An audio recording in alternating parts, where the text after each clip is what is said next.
আমি মির্জা ফখরুল ইসলাম আলমগীর সশ্রদ্ধ চিত্তে শপথ বা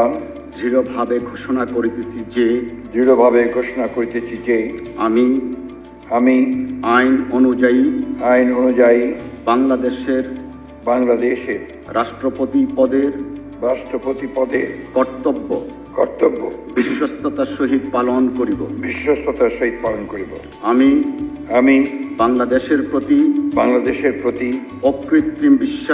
অকৃত্রিম বিশ্বাস ও আনুগত্য পোষণ করিব।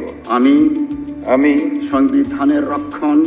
সংবিধানের রক্ষণ সমর্থন ও নিরাপত্তা বিধান করিব এবং আমি ভীতি বা অনুগ্রহ অনুরাগ বা বিরাগের বশবর্তী না হইয়া সকলের প্রতি আইন অনুযায়ী যথাবিহিত আচরণ করিব।